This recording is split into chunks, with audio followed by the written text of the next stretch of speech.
Bismillahirrahmanirrahim. Assalamualaikum warahmatullahi wabarakatuh. Selamat pagi adik-adik. Apa kabar semuanya? Ya, semoga kita semua tetap dalam perlindungan Allah Subhanahu wa taala dan senantiasa diberi kesehatan untuk melakukan pembelajaran sebagaimana mestinya. Di sini sebelumnya perkenalan dulu, nama saya Nila Khairul Mona, mahasiswa magang dari UIN 1 yang mana di MAN 2 Tulungagung ini saya diamanai untuk mengampu mata pelajaran Al-Quran Hadis untuk menggantikan Ibu Lucy untuk sementara waktu.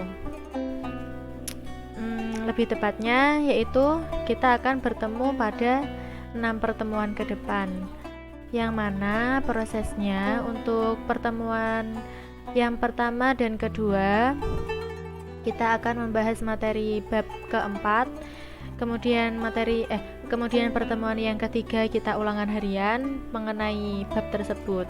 Kemudian untuk pertemuan selanjutnya yaitu pertemuan 4 dan 5 kita akan membahas bab yang kedua yaitu bab 5. Kemudian untuk pertemuan yang ke-6 kita ulangan harian mengenai bab 5. Kemudian langsung saja untuk pertemuan pertama ini kita membahas bab 4 yaitu Al-Quran Mukjizat Nabiku.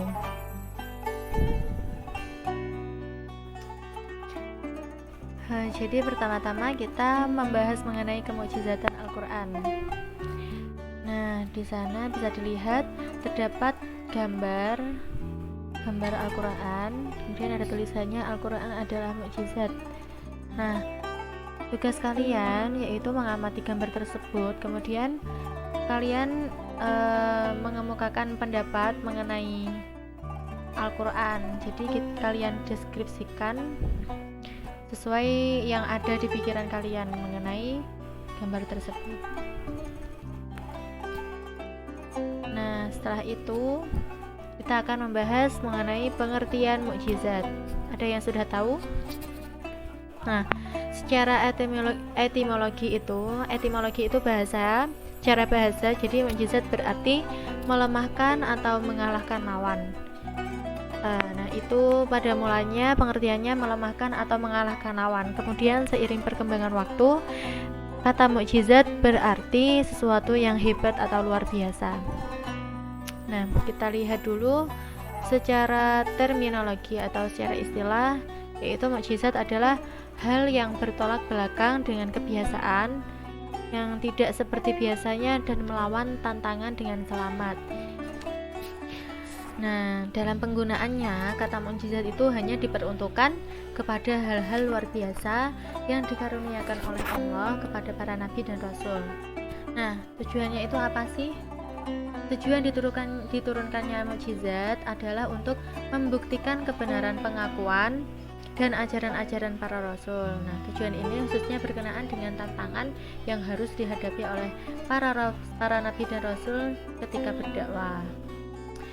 Sebagaimana fungsinya, yaitu sebagai bukti atas kebenaran pengakuan kenabian dan kerasulan mereka, bahwa mereka adalah benar-benar para nabi dan rasul utusan Allah yang membawa risalah kebenaran dari Allah Subhanahu wa taala. Nah, biasanya mukjizat para nabi dan rasul itu berkaitan dengan masalah yang dianggap mempunyai nilai tinggi dan diakui sebagai suatu keunggulan oleh masing-masing umatnya. Ya, contohnya seperti zaman Nabi Musa, yang mana zaman kejayaan tukang sihir, maka mukjizat Nabi Musa adalah mengalahkan para tukang sihir. Kemudian yang kedua seperti Nabi Isa hidup di zaman kemajuan ilmu kedokteran. Nah, maka mukjizat utama Nabi Isa yaitu mampu menyembuhkan penyakit yang tidak bisa disembuhkan oleh pengobatan biasanya, seperti menyembuhkan orang yang buta sejak dalam kandungan, menyembuhkan orang yang berpenyakit kusta, serta menghidupkan orang yang sudah mati.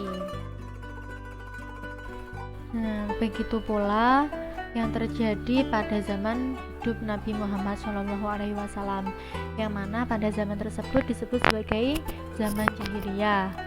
Namun meskipun begitu, pada zaman itu merupakan zaman keemasan bagi kesusastraan Arab. Nah, jadi firman Allah itu menjadi mukjizat utama Nabi Muhammad karena ayat-ayat Al-Quran itu mengandung nilai sastra yang sangat tinggi. Oleh karena itu, tidak ada seorang pun manusia yang dapat membuat hal serupa dengan Al-Quran, baik pada zaman tersebut maupun pada zaman sekarang. Dan selanjutnya yaitu syarat-syarat mukjizat. Yang pertama yaitu sesuatu yang tidak sanggup dilakukan oleh siapapun selain Allah. Jadi mukjizat itu tidak ada yang mampu melakukannya selain Allah Subhanahu wa taala, baik dari manusia maupun dari golongan jin. Kemudian yang kedua, mukjizat adalah sesuatu yang tidak sesuai dengan kebiasaan dan berlawanan dengan hukum alam atau sunatullah. Seperti contoh tadi yaitu ketika Nabi Isa yang mampu menyembuhkan penyakit yang tidak dapat disembuhkan oleh pengobatan biasa, seperti menghidupkan orang yang sudah mati. Kemudian yang selanjutnya yaitu mukjizat harus berupa hal yang dijadikan saksi oleh seorang yang mengaku membawa risalah ilahi sebagai bukti atas kebenaran pengakuannya.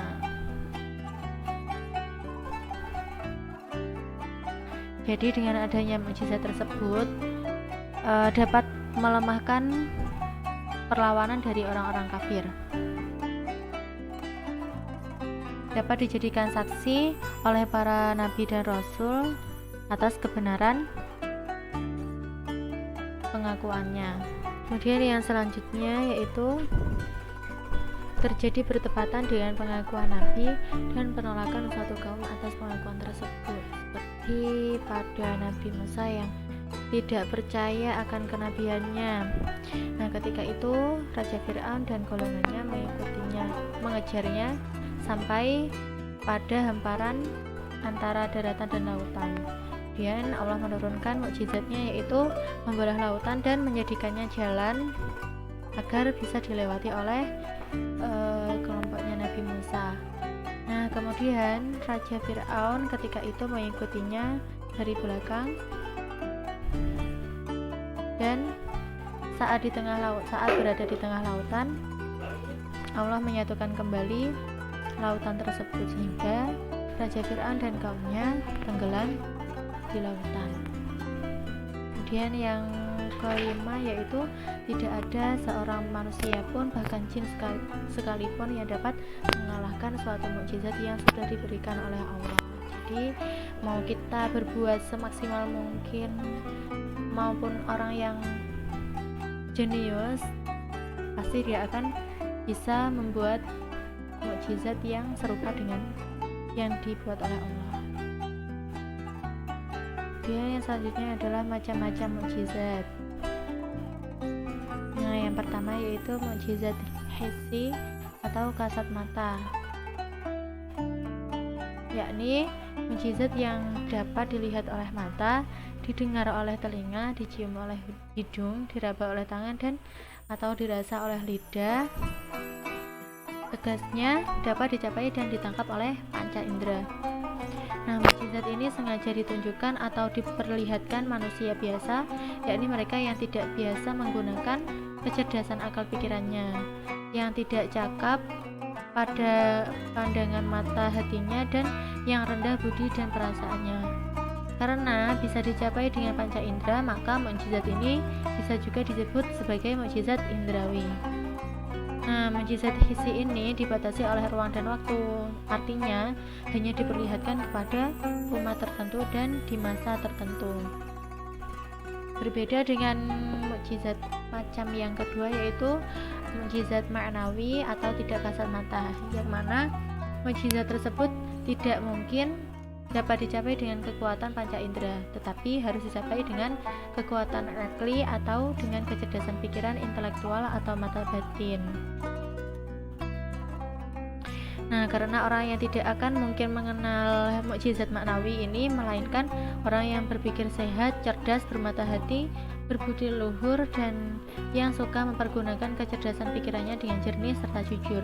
Nah, karena harus menggunakan akal pikiran untuk mencapainya, maka bisa disebut sebagai mukjizat rekli atau mukjizat rasional.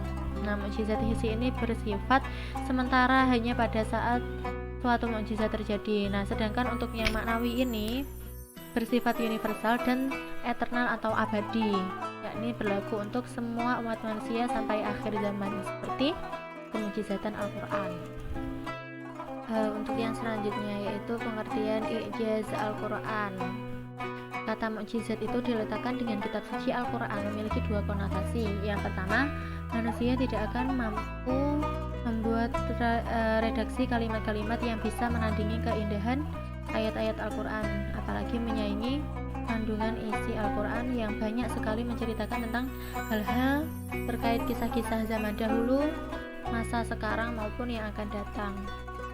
Kemudian yang kedua yaitu kemukjizatan Al-Quran mempunyai sifat menantang manusia dan jin untuk membuat semacam Al-Quran, sehingga karena tidak akan pernah berhasil, maka mereka menginsyafi kelemahannya dan mengakui kehebatan ayat-ayat suci Al-Quran.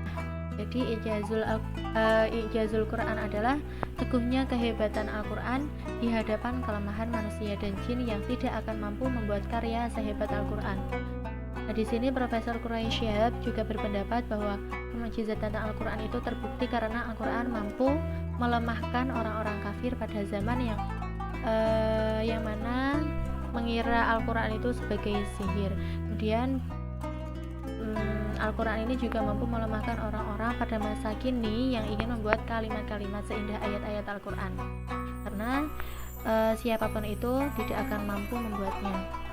Dan selanjutnya kita bahas untuk pertemuan selanjutnya.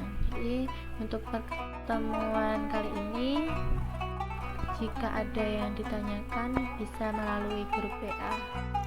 Sekian dan terima kasih. Semoga membawa keberkahan dan kemanfaatan bagi kita semua. Amin amin ya rabbal alamin. Sekian dari saya. Wassalamualaikum warahmatullahi wabarakatuh.